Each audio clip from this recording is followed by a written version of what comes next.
Hello, everyone. So, today let's talk about relationships, specifically romantic relationships. Okay. So now you may have heard that the universe is a mirror.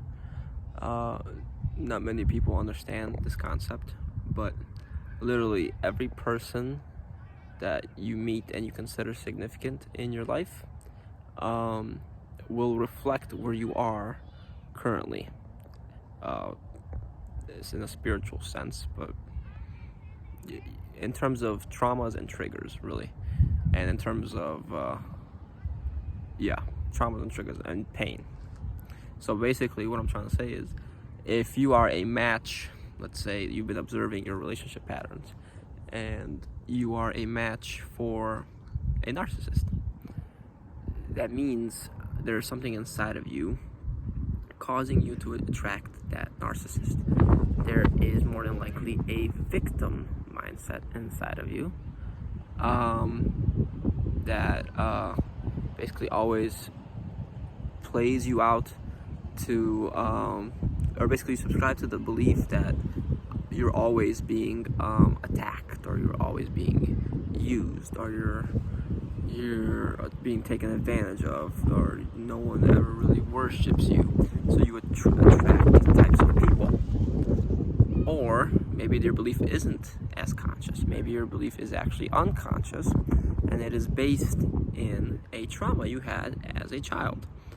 So maybe one of your parents didn't give you enough attention when you were growing up, and this caused you to have a woundedness, whether it's divine, feminine, or masculine. It would be a woundedness in one of those, and causing you to shut off and not maybe express yourself as much anymore.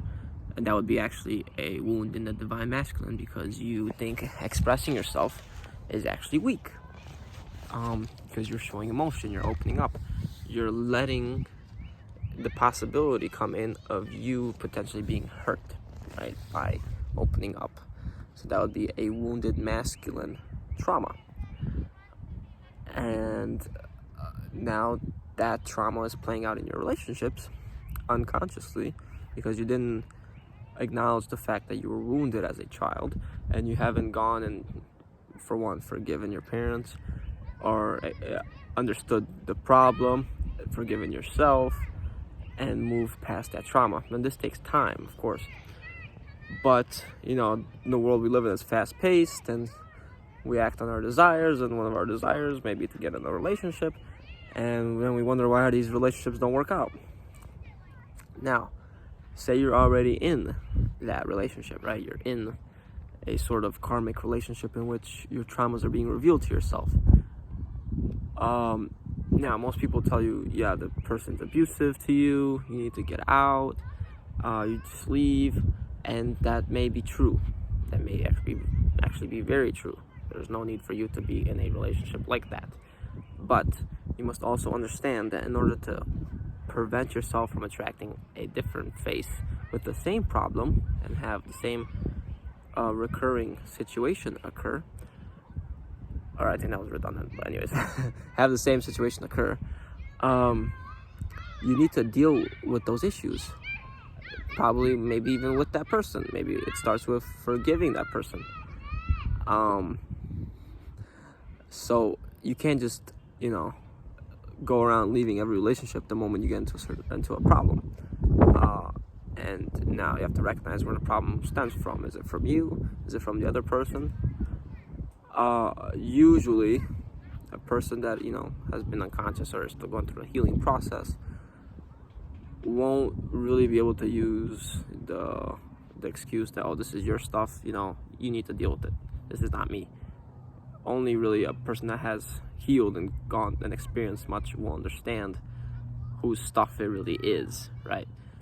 And even if it is someone's stuff, if it's a loving relationship, you can hold space for the other person if they're willing to work on it, right? To work on their own triggers and traumas. But be wary that, this could take time, and sometimes even years. So you have to, you have to really ask yourself if you're a match to that specific situation during that time. Because are you really willing to wait years for the other person to heal? Because if they keep repeating the same situation over and over again, even though they acknowledge it to you, they more than likely aren't willing to heal, and you are actually not a match to that vibration anymore. And what's really more suggested is that you just leave, right? That you just show love for yourself rather, and not put up with that stuff. And that brings me to my next point, that really learning how to love yourself means you won't accept those situations anymore. You won't accept people that are caught in that vibrational state anymore. But that's only really if you'll be a match to them. So it's pretty hard for you to become a match to them if you're not per se looking for them. Okay, so let's give a real world example. You are on a dating app, right? You're looking for love. That's the first problem, pretty much. Love, you probably pretty much never find it. It finds you. It finds the both of you, actually. And I can sort of speak from experience here, because I've engulfed on, or I've been on that search. Embarked. That's the word I was saying. Embarked on that search for a while, until I finally realized, like, this is pointless. I'm not gonna find the person that I really want to be with. I kept finding people that are like almost there, not really there, but it's kind of close. Like I could have accepted it, but it just wasn't. I can feel it. You can feel it. It's an intuitive feeling that it's not the person that you're really looking for. So if you're looking for something incredibly serious in a spiritual connection, pretty much going that way is not gonna be your best option. But go ahead, try. You got free will. You'll probably come to the same realization I did. Anyways, so you're looking, right? You're on this dating app, and you match with a specific individual.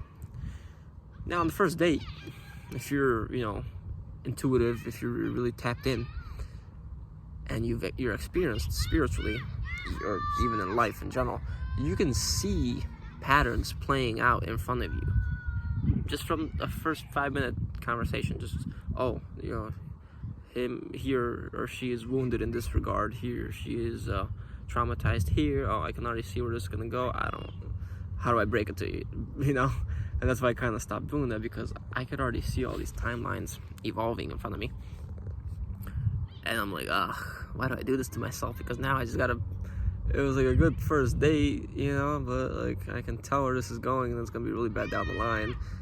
And I'm not gonna lead this person on, because I know where this is going. So it only makes it that much, harder to cut it off right then and there. Even though that's the easiest way, and it's for their own good, for their highest good, to be honest. Because you already see, and then at that moment you recognize, this is their stuff. I'm pretty aware of my stuff. I want to say, I don't want to like make it sound for you to pretty much prevent yourself from getting into any relationship. Go ahead, try it, but it's basically you open up another timeline that really kind of hinders you on your spiritual growth, because you didn't trust your intuition, right? You didn't listen to your higher self. Like, no, don't engage in this, because we all have free will and could always go against what we're being guided to, but eventually we'll find our path again, right? But relationships are definitely one of the best tools, or the highest catalyst for spiritual growth, because they will directly reflect your own stuff back at you, because it's their stuff and your stuff at the same time. Them from a different perspective, and yours from a different perspective. And this will even happen with relationships of the highest connection, because unless you're really completely, which I don't think is really even possible, you need to be the Buddha, basically. So for us non-Buddhas or non-Eckhart Tolles, where we're not always constantly in the present moment, it's a little harder. But even in the higher spiritual connection, you will get those moments where you just argue, and you keep testing each other until you finally balance out. You finally balance out the energy, and you're finally in harmony, and then you can focus on creating a better life for one another because you finally dealt with your own stuff. Personally, I don't know where I'm at in that sense. I feel like I've done a lot of, healing myself. I haven't been in a relationship in a very long time, so I don't have an accurate gauge, I guess, because you can always test it by the person you've matched to, basically. So you're like, oh, well, here I am with a narcissist again. I must still have it within me because I'm still going through this, I guess. Still didn't heal it. But, when you just cut it off and stop accepting it, eventually you'll stop being a match for that stuff. But, yeah, your traumas or your triggers are rooted in your traumas, and that's a whole other video altogether. But you can really tell from relationships based on your triggers what's really triggering me. As it could be something very small, but that very small trigger will lead you to a huge trauma, because a trigger is like a weed and the trauma is the root. You pull out the weed and then it grows back because you didn't deal with the root. So you can keep doing this over and over with multiple people and attracting multiple people with different faces, but having the same root issue, right? So just something to think about in terms of relationships, because many people just hop from one person to another, from one relationship to another, but it's like that in-between time. What I'm really doing right now, that in-between time is when you're healing, you're learning to be alone. That's why rebounds are called rebounds, because they don't work. It's just a rebound. Oh, he's just a rebound. It's, he swooped in and tried to comfort my loneliness rather than me dealing with my own stuff, right? So that in-between time is very important, probably as important as the relationship phase when dealing with your spiritual work, with your healing, because it's a good example. It's kind of like, I guess, even though it's after, it would be like the studying before a test. So when you're healing, you're studying, working on yourself, and then when it's a relationship, it's time to take the test.